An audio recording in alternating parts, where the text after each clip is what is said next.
अन्य आत्मा चाले थे भगवान प्राप्ति। उन्होंने जैसा भी इन वेदों को जिसने समझा है, उन वेदों के अनुसार जिसने जैसा भी समझाया ज्ञानियों को, उनको ये पता हो गया कि वह एक भगवान की भक्ति करनी चाहिए, ना तीर्थ व्रत कोई भी और पूजा नहीं करनी, जैसा भी देवी ने स्वयं बताया।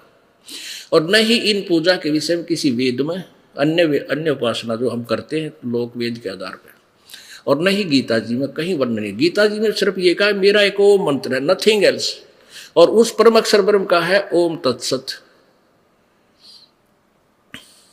ओम ब्रह्म का है सीधा मंत्र, और तत्सत सांकेतिक है, ये तत् ब्रह्म का, और सत ये परम अक्षर ब्रह्म का मंत्र है। ये दास बताएगा, इस पृथ्वी पर किसी के पास ये मंत्र नहीं है, और इसके बिना मोक्ष नहीं हो सकता। अगर किसी इस दास से ये मंत्र प्राप्त करके कोई दान करने लग जाएगा, वो अधिकारी नहीं है, वो नकली पासपोर्ट बना रहा है, वो फिर वहां पकड़े जाएंगे। दोनों, बनाने वाला भी और बनवाने वाला भी, दोनों पिटेंगे भगवान के दरबार में। वो झूठे गुरु हैं जो ऐसा नकली नाम खुद देने लग जाएंगे। अब क्या स्पष्ट हुआ? 7वें अध्याय के 18वें श्लोक में यूं कहा है कि अर्जुन, ये ज्ञानी आत्मा मुझे, 17वें में कहा ज्ञानी आत्मा मुझे पसंद है और ज्ञानियों को मैं, क्योंकि उनको ये ज्ञान हो गया कि भगवान की प्राप्ति के लिए मनुष्य जीवन मिला है, उस परमात्मा एक की भक्ति करने, उसका ओम नाम है, दैट्स ऑल। अब वो उस पूर्ण परमात्मा का मंत्र ओम मान कर लागेगी जाप करना। ओए होए। और फिर क्या हुआ? 7वें अध्याय के 18वें श्लोक में कहा कि ये ज्ञानी आत्मा है तो उदार अच्छी आत्मा है, लेकिन ये मेरे वाली अनुत्तम घटिया गति में आश्रित है। ओहो, अपने आत्मा देखो, इन अनुवादकर्ताओं ने किसा जुल्म कर रखा है। अनुत्तम का अर्थ सर्वश्रेष्ठ लिख रखा है। अरे उत्तम माने बढ़िया, अनुत्तम माने घटिया, अश्रेष्ठ। आप 4ठी कक्षा के बालक ने पूछ ले, वो बता देगा। इनको ज्ञान तो था ही नहीं, इन्होंने ब्रह्म इस कृष्ण जी को सर्वोपरि पावर मान रखी थी, और ये सोच कर अनुवाद कर दिया कि श्री कृष्ण जी अपनी साधना को अनुत्तम क्यों कह रहे हैं। अब बताएंगे, वो श्री कृष्ण जी नहीं बोल रहे थे, उसमें वो काल बोल रहा था। और ब्रह्म की साधना करने वाले भी कैसे जाल में फंसे रहे, जीवन नष्ट करके। ये भी अनुत्तम है, ये साधना पूर्ण मोक्षदायक नहीं है। अब पहले ये दिखाते हैं अनुत्तम शब्द की व्याख्या। श्रीमद् भगवत गीता अध्याय नंबर ये 7 ही चल रहा है, अध्याय नंबर 7 का। अब श्लोक नंबर 17, 16 और 17, अध्याय 7 16 पढ़ा। ये तो हो गया कि जो मेरी पूजा भी ना करते दुष्कृत कर्म करने वाले 15वां में। 16 में कहा है कि भारतवंशी श्रेष्ठ अर्जुन, उत्तम कर्म करने वाले अर्थार्थी, आर्त, जिज्ञासी और ज्ञानी, ये 4 प्रकार के भगतजन यानी ब्रह्म की साधना करते मुझको भजते हैं। 17वें में कहा कि उनमें से नित्य मुझ में एक ही भाव से सतित अनन्य भक्ति, प्रेम भाव भक्ति वाला ज्ञानी भक्त मुझे पसंद है, और ज्ञानी को मैं पसंद हूँ।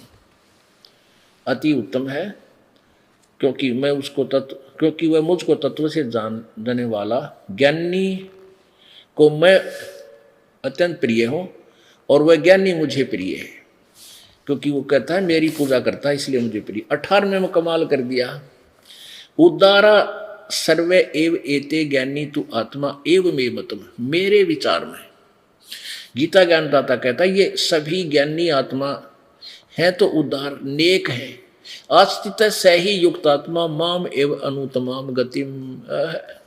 वो सभी अच्छी आत्मा तो है, लेकिन वो माम एवं मेरे वाली ही अनुत्तम गति में आश्रित है। युक्तात्मा भली भगवान की भक्ति करने वाली आस्थित है, सही युक्तात्मा माम एवं अनुत्तमाम गतिम। इन्होंने अनुत्तम का अर्थ लिख दिया अति उत्तम गति स्वरूप में मुझ में श्रेष्ठ है, अड़ा बट्ठा बैठा दिया, जबकि ये लिखना था। अब इसका अब जो प्रसंग चल रहा है, अब प्रसंग चल रहा है कि गीता ज्ञानदाता किसी और भगवान के बारे में साधना के लिए प्रेरित कर रहा है और अपनी साधना को अन्य ब्रह्मा विष्णु महेश की पूजाओं से अच्छी बताता हुआ फिर भी अपने को अनुत्तम कहता है। अब कैसे कहता है, इसका एक एग्जाम्पल देते हैं। एक चुनक नाम के ऋषि थे, उस ज्ञानी आत्मा में विवेक हुआ कि भी भगवान प्राप्ति के लिए मनुष्य शरीर प्राप्त हुआ। वो संतों ऋषियों के पास गया, उन्होंने यही ज्ञान दिया, भाई परमात्मा मोक्ष चाहता है तो केवल एक पूर्ण परमात्मा की भक्ति कर, उसका ओम नाम है। और जैसे ब्रह्मा जी जब कमल के फूल पर प्रकट हुए, उस समय इस काल ने आकाशवाणी की ब्रह्म ने कि तप करो तप करो। 1000 वर्ष तक ब्रह्मा ने तप किया। तो ब्रह्मा जी ने विष्णु और शिव को बताया, फिर सारे ऋषियों को बताया कि ये आकाशवाणी मैंने सुनी पूर्ण परमात्मा की। वो बोल रहा था काल।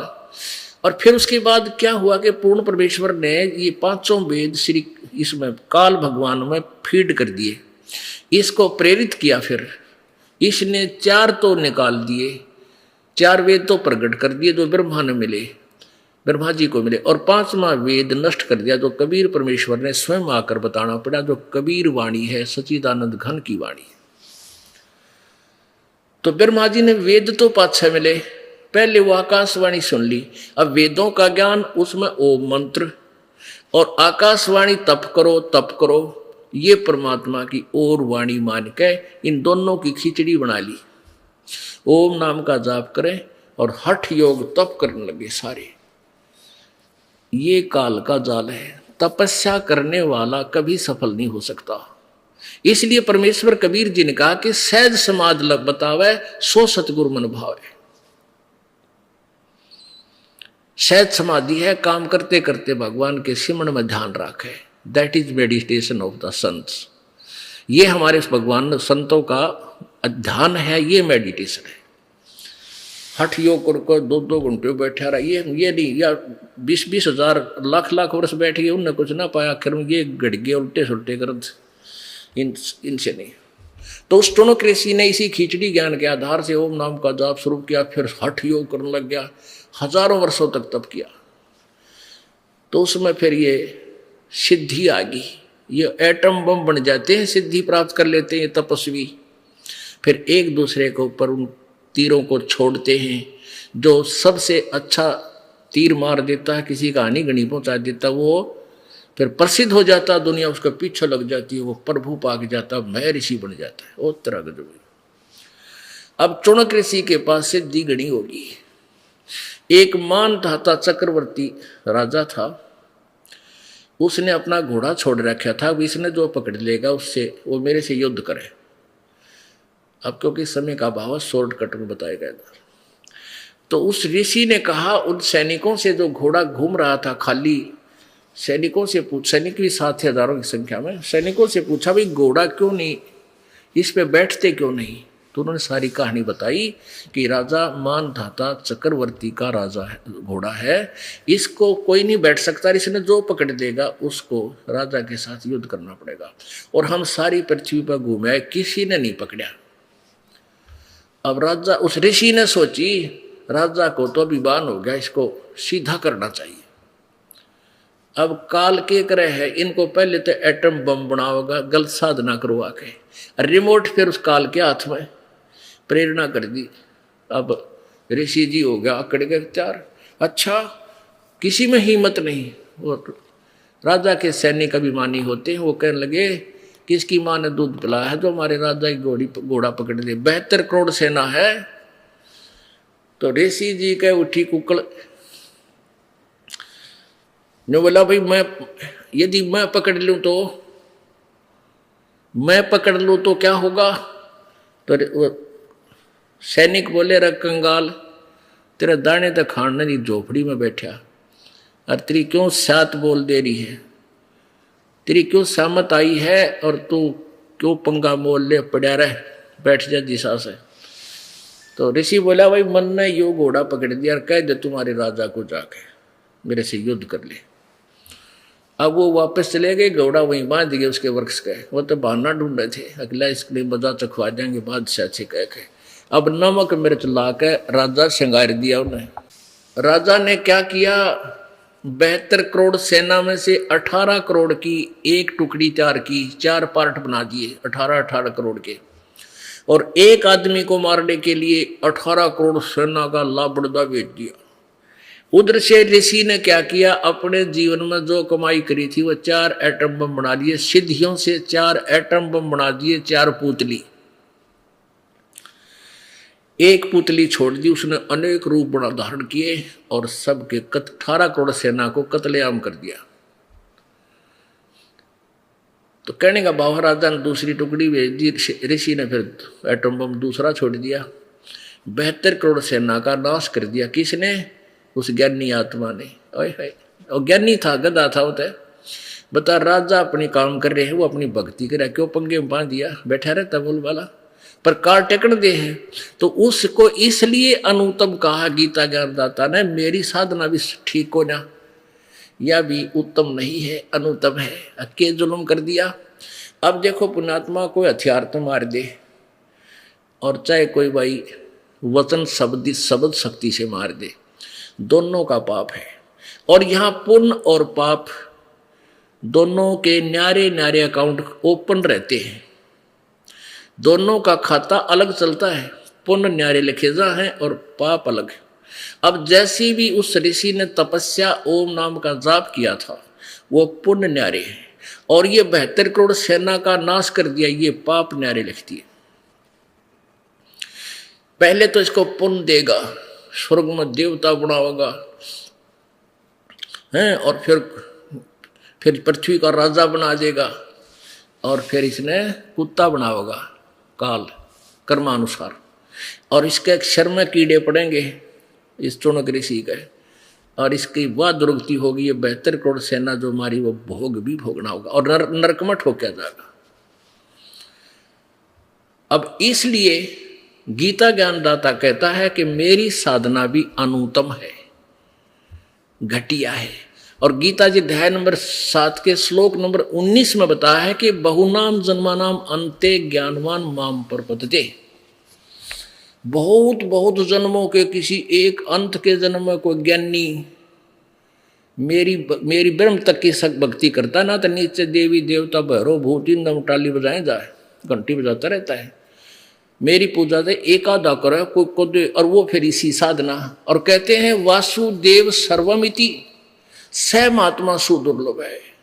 ये बताने वाला कि वो वासुदेव, वो सर्वशक्ति भगवान, सबका मालिक, सब पर जिसका कंट्रोल है, वो वासुदेव, वो महात्मा, ये बताने वाला कि ये नहीं, ना ब्रह्म पूजा के योग्य है जिसे पूर्ण मोक्ष नहीं हो सकता, ना ब्रह्मा विष्णु महेश से मोक्ष हो सकता, ना परब्रह्म से हो सकता। परम अक्षर ब्रह्म उस वासुदेव से, वही पूजा के योग्य है, वही पूर्ण मोक्षदायक है, वही पाप नाशक है, और वही अविनाशी है।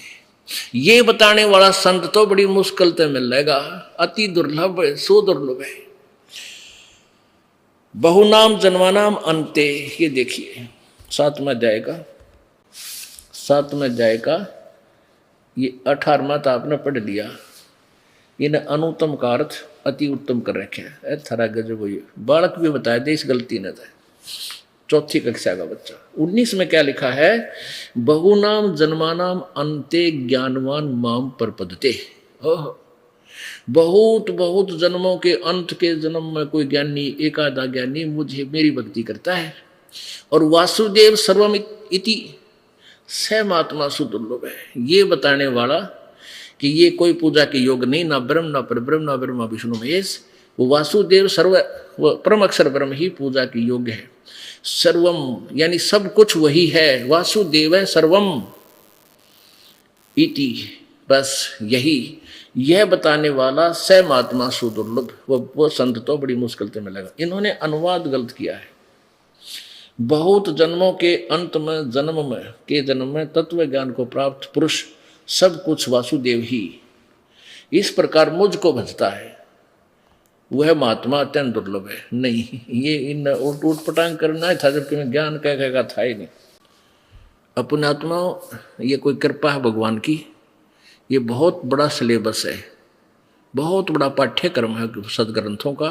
कारण क्या है? वैसे तो सिंपल सा था, परमात्मा ने 4 बात कह रखी है, भाई ये नाम जाप करो, ये मर्यादा रखो और सब पूजा त्याग दो। अगर इतनी बात को ही मान ले तो ही काफी है, लेकिन ये मानना क्यों करे? ये सब सिलेबस पूरा हो जाएगा जब आपके हृदय में सच्ची बात जचेगी कि कबीर जी जो कहा करते वह सत्य थी। अपने आत्माओं, दिल तय करे है कि सवेरे तक लगा रहूं और आपको ज्ञान देता रहूं। क्योंकि पहले क्या करते थे, फिल्म देखा करते और वीसीआर ले आया करते किराए पर, वो 100 रुपये एक नाइट के लिया करते और 3 फिल्म ले आते 3-3 घंटे की। कहा सारी ये देखेंगे, 100 रुपये पूरे कर लेंगे। ये हमारी अपनी वह सोच थी। और ला के शाम ने 6 बजे और बैठ जाते, बुनवाए जानते, 4 पिए जाते, सारी रात काट देते, सुबह हो जाता और सुबह अपने काम पर जाते। और अब पुण्यात्माओं, ये अमृत ज्ञान वर्ष है, इसमें घंटा 2 घंटे 3 घंटे आपने न्यू बिना बेरा पट्टेगा गए कित, क्योंकि ये खुराक है आत्मा की और वह मन की खुराक है। एक फिल्म ने एक बार देख ले, दूसरा ना देख सकता है, मन कहना और लाओ, ये तो मन राजा है। और इस ज्ञान को 1,00,000 बार सुन लेना, आत्मा ज्यों की तो प्यासी रहेगी, क्योंकि स्वस्थ आत्मा को बार बार भूख लगती है प्रभु की इस अमरवाणी की, इस ज्ञान की।